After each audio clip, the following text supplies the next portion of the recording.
Yo guys, Miguel Villarreal returns to another Goosebumps series 2000 book review. It's been a long time since I did my last review for Goosebumps. That was my World of Scary review, and that was a long, it was a bunch of bunks of weeks ago. Yeah, a bunch of weeks ago. Yeah. Anyways, we're back for another new adventure with Headless Halloween. I promised you guys I made a review, and finally I did. Yeah, and excuse for me making no videos for Halloween, guys. Sorry, but I had to go to my grandparents' house and celebrate. Just go there, because yeah, spend time there in my old grandparents' house, yeah. So that's why I had delay on videos, but I'm back in a flash with a review for Headless Halloween, and I read this book before I went on my vacation, and what did I think of this book? Let's start from where the book begins. So this book opens with this kid named Brandon. He always scares a lot of kids. He's typically like a bully. This is one of the few Goosebumps books where a character's actually a bully. We haven't seen it once before since Living Dummy 3 and The Haunted Mask 2. So it's nice to see a bully type of characters coming back. Yeah. Anyways, Brandon, he scares a lot of kids. And after an accident there at school, the teacher tells him that he's gonna have to clean up the whole science lab, I think. Yeah, so Brandon always is getting mad, as always. So he and his best friend Cal and a bunch of his sister's friends and his cousin, they're going out for Halloween. So he decides to ditches all of them to go get revenge on the teacher. But as they get revenge on the teacher, they get some situations with the dogs. Brandon falls down to the ravine. Yeah, and dies. We follow his spirit.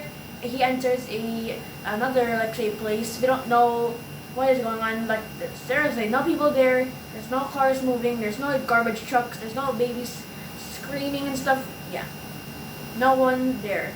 And he meets this kid named Norb and a bunch of his other friends, and they invite him to a party. And then, oh, by the way, fun fact: this is actually one of the first few Goosebumps books actually mentioned the word beer. We never even heard the word beer before, so it's first for the series. Yeah, kind of like how Escape from Coraline mentioned SpongeBob for a little bit. Yeah, as a SpongeBob fan, thank you, Stein, for mentioning that show. Love that.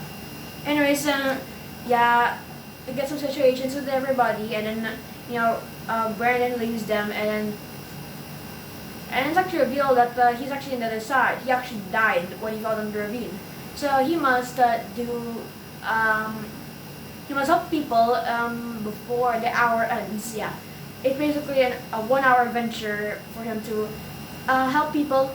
So I'll just shut up and talk about what I think about the book, because it's a spoiler free, guys. We can't talk more.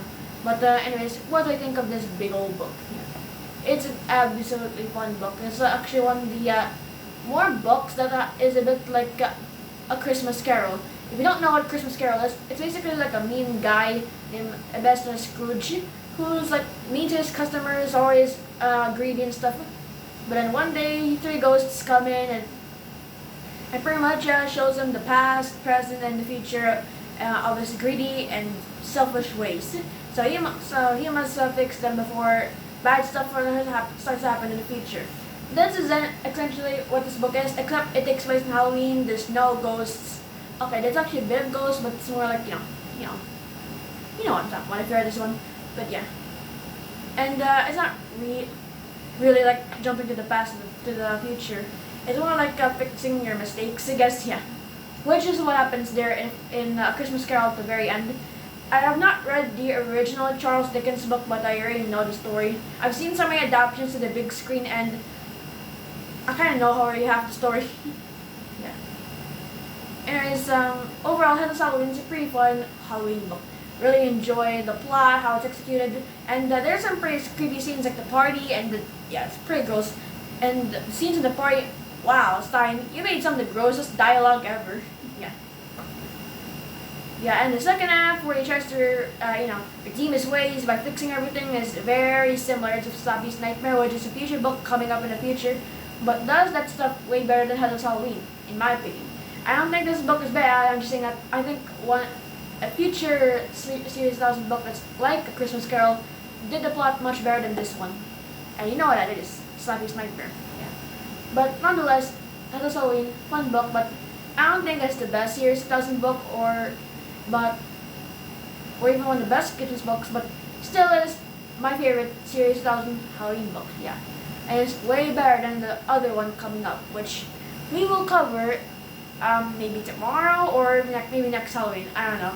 I'll have to reread that book, and I think you know what that is if you check the list of Series 2000 books and read them all. Yeah. Anyways, what you guys think of Headless Halloween? My verdict is a 9 out of 10. Enjoy this one, but I don't really love this one. I mean, don't really think it's the best of the series. Yeah. Anyways, post your comments down below and subscribe to the channel if you haven't. And by the way, me and Grace and the Goosebumps Kid are gonna do a 31 and 31. It's we're gonna do our top 31 favorite Goosebumps moments from the Goosebumps books. Yeah. Yeah. That video will probably come out later today, maybe. Let's see on my video schedule because my Wi-Fi right now is pretty slow, so it may come up today or tomorrow. Let's find out. Anyways, bye guys, and a happy belated Halloween. Yeah, bye.